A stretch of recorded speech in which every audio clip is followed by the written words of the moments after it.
So this is lesson 1.4. 1.4 starts out talking about where a function is increasing, decreasing, or constant, and it also talks about the relative maxes and mins. So it's all about analyzing the graphs, okay?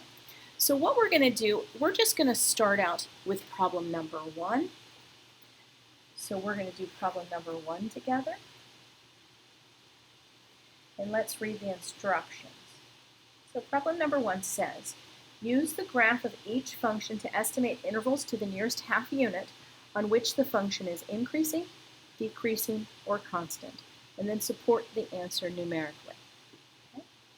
So I'm going to put the picture down here, and let's go ahead and talk about it a little bit. Now remember, we're going to be walking across the graph from left to right. So as we walk across the graph from left to right, ask yourself, am I going uphill? Am I going downhill? Am I on a flat spot? Now, if you look, this graph goes uphill. Let me make that a darker color so you can see it. This graph goes uphill.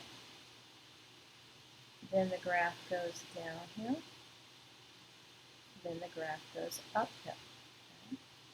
So even just taking a moment and highlighting those things would be really important. Now let me zoom in a little bit here. You can see that we're counting by twos. So that's important. So if we're counting by twos, my guess is that this spot right here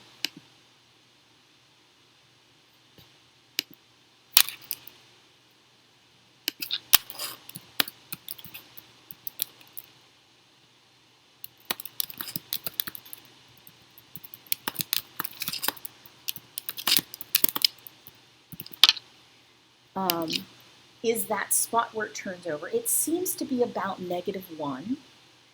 And then this spot, I mean, I know it's just a little bit more than that, seems to be about +1. Now, Desmos can be very, very, very helpful. If you put the equation, which is, I know it's a little bit fuzzy there, but it's x cubed minus x squared minus 2x plus 3. Let me make sure that's the way it ends. Yeah. Okay. So on Desmos, what's great is if you tap on the graph, you can tap on the peak and the valley. Okay. So where does that say? Well, that says -0.5 and 1.2.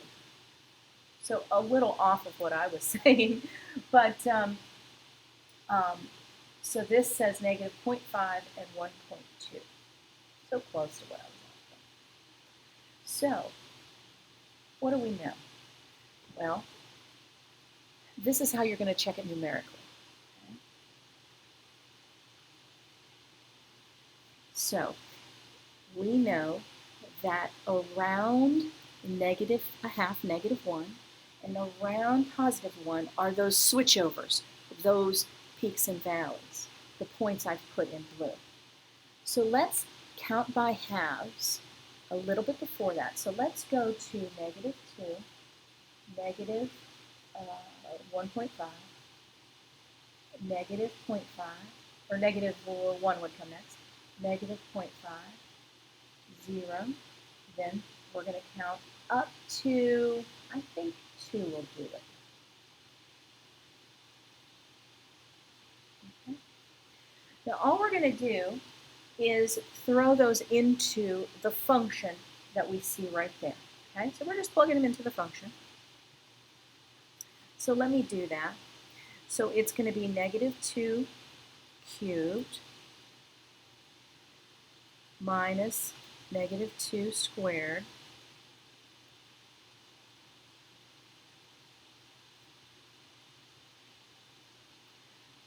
minus 2 times -2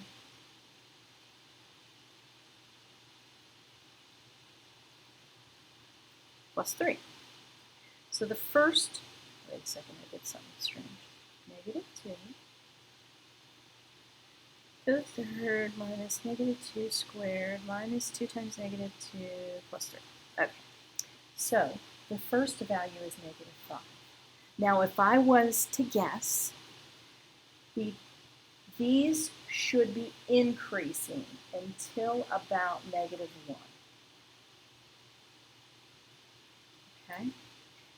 Again, we did check on decimals that it was negative 0.5, but let's plug them in. Okay, so now we're going to plug in negative 1.5.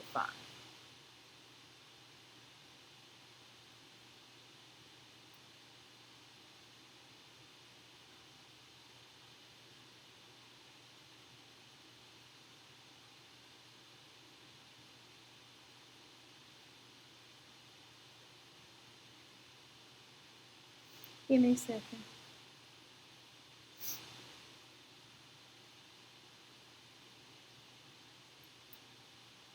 Okay. Let me just make sure I plug that in right. And see how it increased. It went up. The y value was negative 5. Now it's 0.375. It's going up. Now let's plug in negative 1.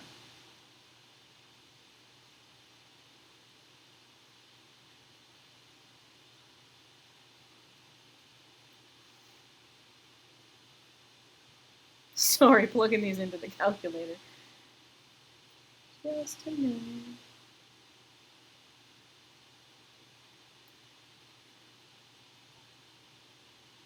Okay, if we plug in negative 1, we get 3. Oh, it increased again. Okay. Now, does it stop at 0.5? I don't know. Let's check it. So let's plug in negative 0.5.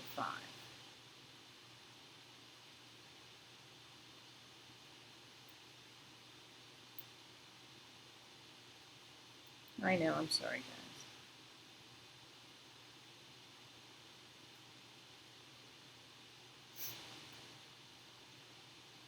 I'm not the fastest calculator person. So that one is 3.625. So it is increasing up to there. Okay, now let's plug in 0. Now that's easy to plug in, which is good. If you plug in 0, you're going to get 3. So look what happened. It started coming back down again. So here's where you stop and you write the notation. So I think it's increasing. My numbers have said that the y's are increasing. That's what we're looking for, increasing from negative infinity up to an x of negative 0.5. So remember, this word is describing what your y is doing. This interval describes your x's. So that's really important. Okay, now let's keep going. If I plug in 0.5, give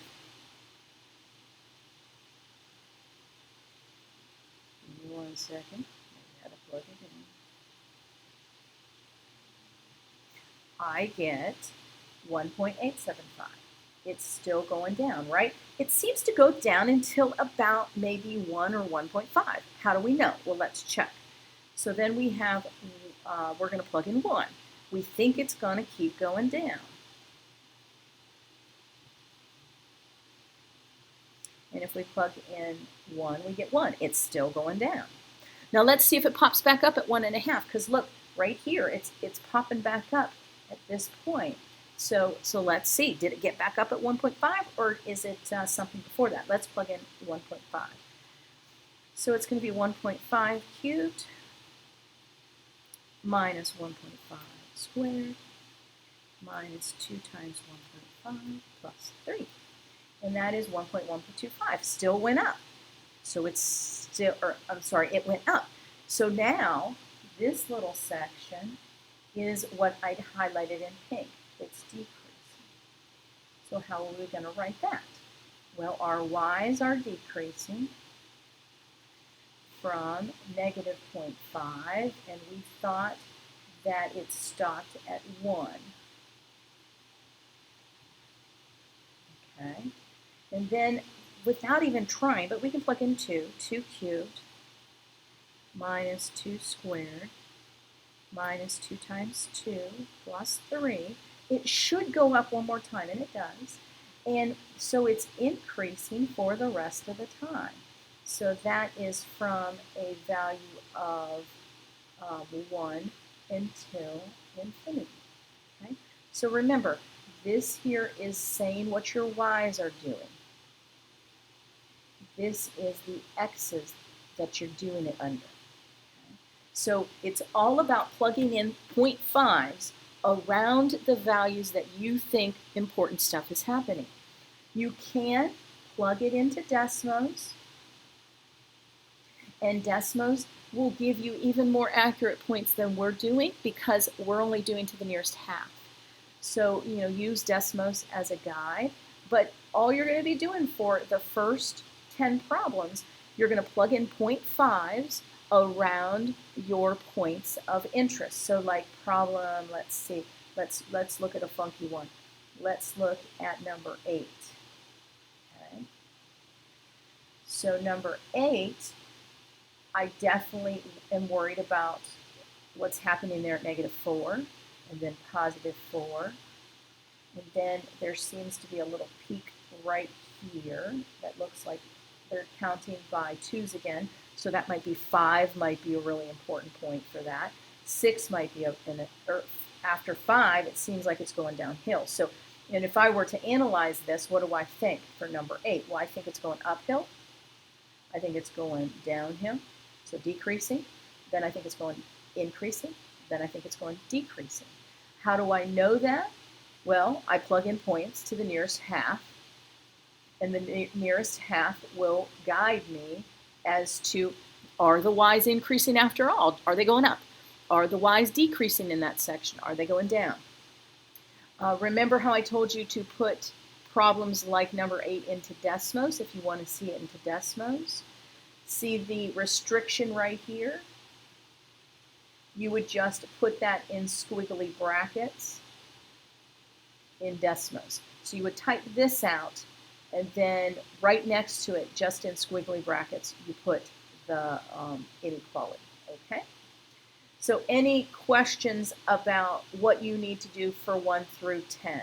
Anybody have any questions? I know this is a little overwhelming. I will tell you, it starts to kind of click a little more as we go through more of the chapter and more of the problems.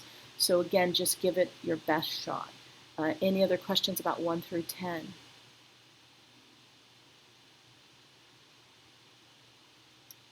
I am going to save this video of what we're doing so that you can look at it again if you need to, okay?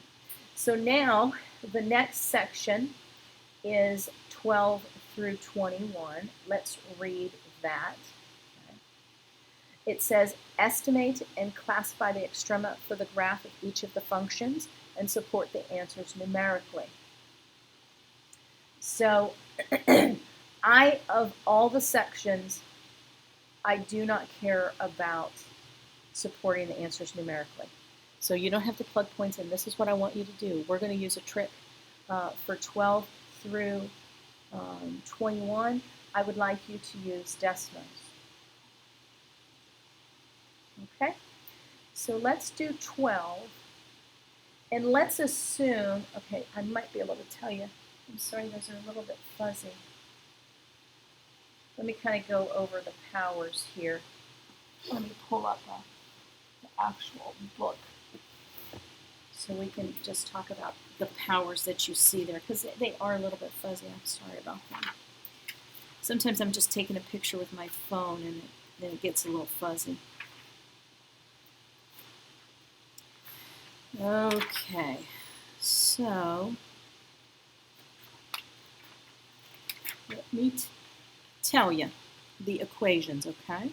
So for number 12, that's an x to the 5th, an x to the 4th, and an x squared. 13, that's an x to the 4th and an x squared. 14, that's an x to the 5th and an x cubed. 15 is an x to the 5th, x to the 4th, and x to the 3rd.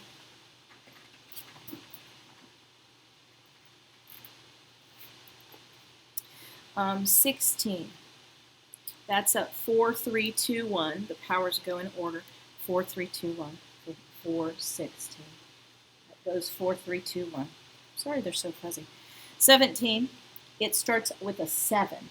That one's a little clearer. That's 7, then 6, then 5, then 4, then 3. 7, then 6, then 5, then 4, then 3. 18 is pretty clear. That's a 7 and a 5. 19, the powers go 5, 4, and 3. 20, the powers are, that 4 is very fuzzy. The first one's a 4, then a 3, then a 2, then a 1. And then the last one is a 7 and a 3. So let me show you how I want you to write these for your answers for decimals, because I do want you to write your answers in a formal sort of way. Okay? So it says estimate and classify the extrema. So we're looking at the bumps, the hills and the valleys. So we're going to take, and we're going to throw that into Desmos. X to the fifth minus 3x to the fourth plus 2x squared. And your graph should look like what they have, okay? So now what we're going to do, we make sure all your bumps, hills and valleys are showing up. Tap on the graph, highlight the points of the hills and valleys, okay? Then I want you to take a screenshot of what you did, okay? So I want you to just take a screenshot. I'm going to do that right now. I'm going to try at least.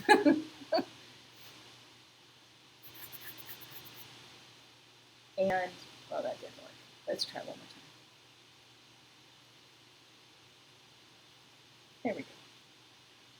So I'm just going to crop out the little picture. Okay.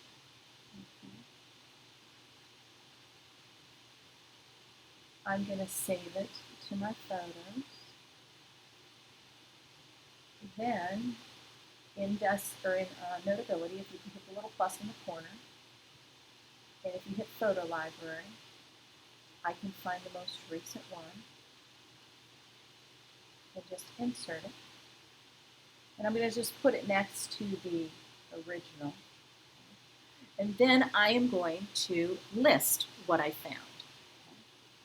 So this point here, this one, it is the top of a hill. It is not the maximum of the graph. Remember, a relative maximum is a hilltop, but it isn't the highest for the entire graph. Here's the highest for the entire graph. Okay?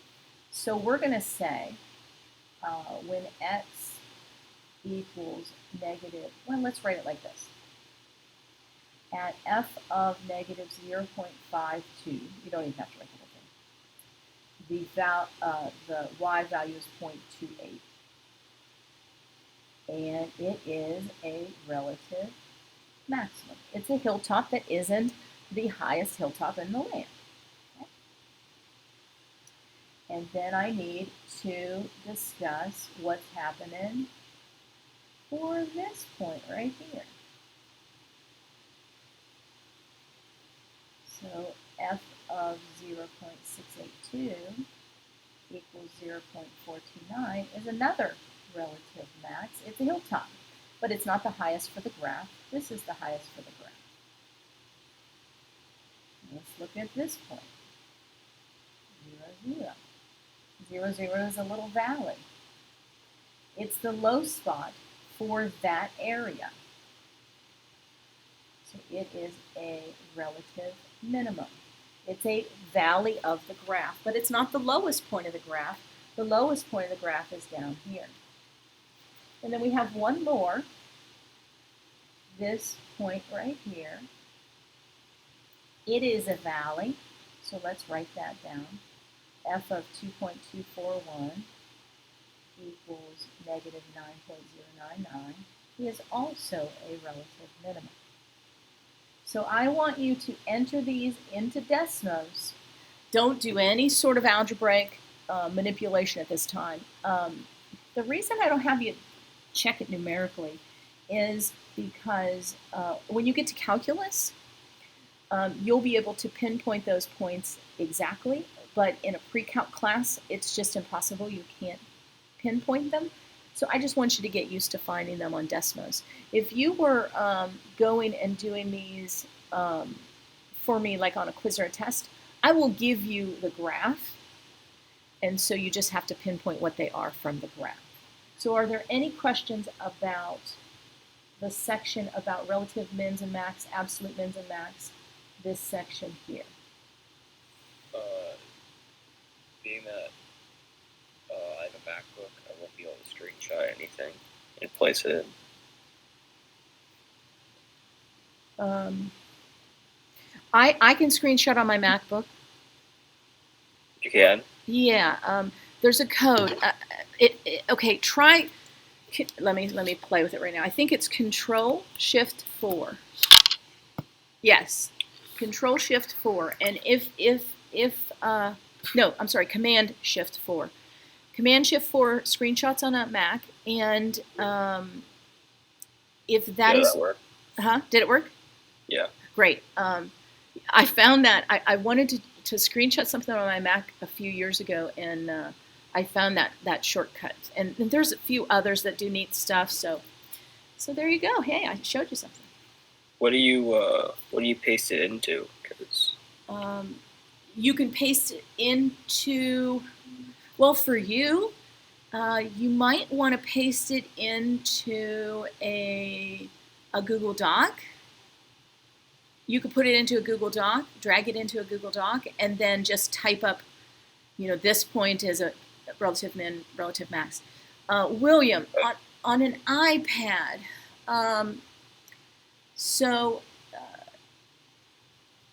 do your iPads have the home button or no home button? I don't remember. William, does your iPad have a home button or no home button? Okay, so if you do the home button and then the top, the top power button, not the volume buttons, but the power button, together it's supposed to screenshot. If it doesn't, let me show you. It's been a while since there is a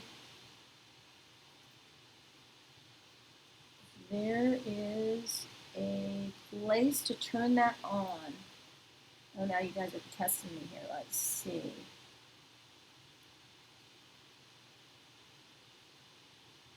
You might have to look it up, but there is a place to turn screenshot on in the general settings.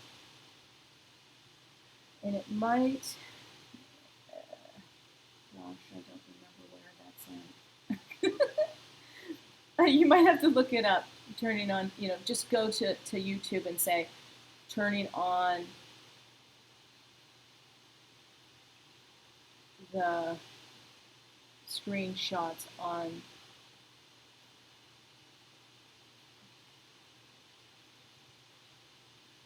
it is there. I just don't remember where. I'll think about it. I'll let you know, William. So I know that on my old iPad, I could hit the home button and the side power button at the same time, and that would screenshot. But I think you have to put that on somewhere. So I'll get back to you. Okay. So remember your homework 1 through 10. Use Desmos as a guide, but you're just plugging in to the nearest half, just like I did, and you're looking at where are the functions going up, increasing, down, decreasing, or possibly a little flat point. Okay? Use Desmos as a guide for this lesson to help you, and then remember problems 12 through 21 just need Desmos, nothing more. Okay? So Desmos, and then just label what those points happen to be on your graph. Are there any questions, any more questions about your 1-4 homework that is due Sunday at noon?